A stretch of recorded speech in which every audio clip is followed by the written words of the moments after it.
سیدنا ابو بکر صدیق رضی اللہ تعالی عنہ کیا کمال کی شخصیت ہے. کس کس بات کا تذکرہ کرو. رسول اکرم صلی اللہ علیہ وسلم فرمانے لگے اتنے احسانات ہیں ابو بکر کے، میں بدلہ نہیں چکا پاؤں گا. اور کیا ساتھ نبھایا سیدنا ابو بکر صدیق رضی اللہ تعالی عنہ نے. آپ سفر میں دیکھیں، حضر میں دیکھیں، کہاں کہاں آپ کو نام ملتا ہے ابو بکر صدیق رضی اللہ تعالی عنہ، لیکن دل میں کتنا اللہ کا خوف تھا. کبھی کبھی آنکھوں میں آنسووں کی جھڑیاں لگی ہوتی تھی. یا لیتنی کنت طائرا فی شجرہ. روتے روتے اللہ کا خوف اتنا ہوتا تھا، کہتے تھے کاش کہ میں پرندہ ہوتا، حساب سے بچ جاتا. پھر ان کے بارے میں بات کرتے ہوئے کبھی ضمیر جھنجھوڑتا نہیں ہے. اور لکھنے والے کیا لکھتے ہیں، کیونکہ یہ تاریخی بات ہے. غار میں پہنچے تھے، گود میں سر رکھا ہوئے رسول اللہ صلی اللہ علیہ وسلم نے، جو اپنی ٹانگ کو حرکت نہیں دیتے. میرے یار کی نیند میں خلل نہ آ جائے، دیکھی جاتے تھے چہرے انور کو. آنسو گرتے رسول اکرم صلی اللہ علیہ وسلم کے چہرے انور پہ گزر. کس کس بات کا تذکرہ کرو.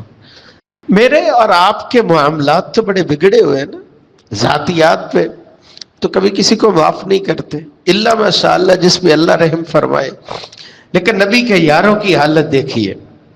یہ ابو بکر صدیق رضی اللہ تعالی عنہ، بیٹیوں پہ جب بات آتی ہے نا، انسان کا صبر جواب دے جاتا، برداشت نہیں ہوتا. اپنی بات برداشت کرنا آسان ہوتا ہے. بیٹیوں کا دکھ ایمان والے یا پہ بڑے نرم ہوتے، برداشت نہیں کر پاتے. لیکن ابو بکر صدیق رضی اللہ تعالی عنہ تھے. بیٹی عائشہ رضی اللہ تعالی عنہ پہ تہمت لگتی ہے. واقعہ ہم سنتے سناتے، کیا دل پہ گزرتی ہوگی جب بیٹی عائشہ گھر پہ تھی، بیمار تھی، روتی رہتی تھی.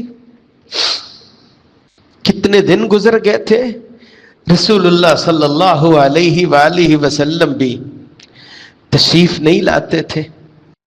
لوگ باتیں کرتے تھے، آپ صلی اللہ علیہ وآلہ وسلم مشورہ کرتے تھے. باپ کی حالت کیا ہوگی؟ یہاں ہم سے اپنی بات برداشت نہیں ہوتی، جب بیٹی کے بارے میں ایسا مشہور ہوا ہوگا حالت کیا ہوگی؟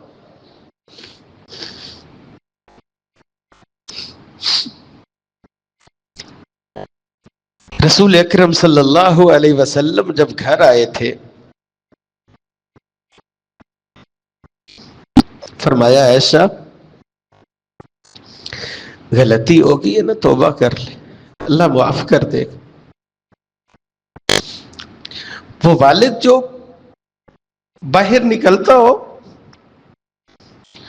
لوگ اس کی بیٹی کے بارے میں باتیں کرتے ہو، سن کے گھر آ جاتا ہو، اپنی روتی ہوئی بیٹی کو دیکھتا ہو، دل کی یار کیا حالت ہوگی.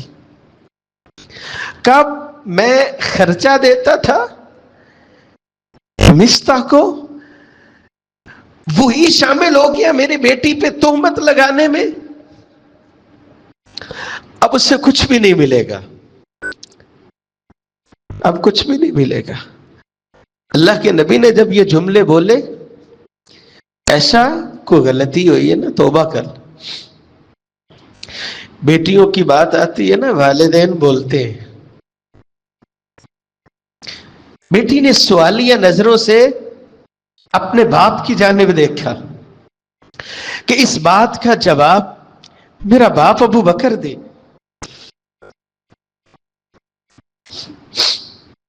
ابو بکر صدیق رضی اللہ تعالی عنہ فرمانے لگے واللہ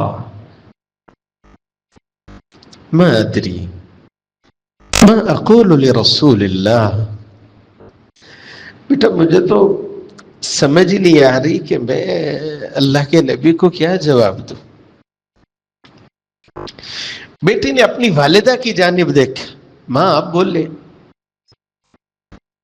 ماں بھی بولتی ہے واللہ ما ادری ما اقول لرسول اللہ، بیٹا اللہ کے نبی کو میں کیا بولوں؟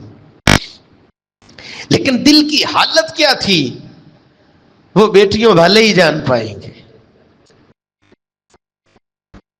جب اللہ کا حکم نازل ہوا سورہ النور آیت نمبر 22 میں، وَلَا يَأْتَلِ أُولُو الْفَضْلِ مِنْكُمْ وَالسَّعَةِ أَنْ يُؤْتُوا أُولِي الْقُرْبَى وَالْمَسَاكِينَ وَالْمُهَاجِرِينَ فِي سَبِيلِ اللَّهِ وَلْيَعْفُوا وَلْيَصْفَحُوا أَلَا تُحِبُّونَ أَنْ يَغْفِرَ اللَّهُ لَكُمْ واللہ غفور رحیم۔ معاف کر دیجئے، درگزر کیجئے۔ آپ کو اچھا نہیں لگتا آپ زمین پہ معاف کرو، اللہ آسمان پہ معافی کا اعلان کر دے۔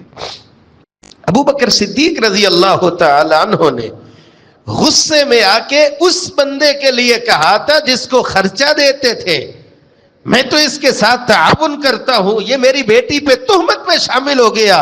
جب حکم ربانی ہوا معاف کر دیجئے، فرماتے ہیں مجھے یہ بات بہت پسند لگتی ہے کہ میرے لیے اعلان کر دے، عرش والا رحمان معافی کا اعلان کر دے، یہ خرچہ جاری رہے گا، اسی طرح ہی جاری رہے گا۔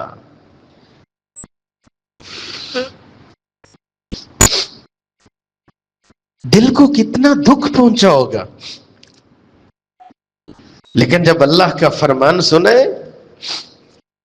بیٹی کا دکھ بھول گئے اور اس فرمان کو سینے سے لگا لیا جہاں سے اہمیت نظر آتی ہے کہ میرے لیے اللہ معافی کا اعلان فرما دے۔ میں اور آپ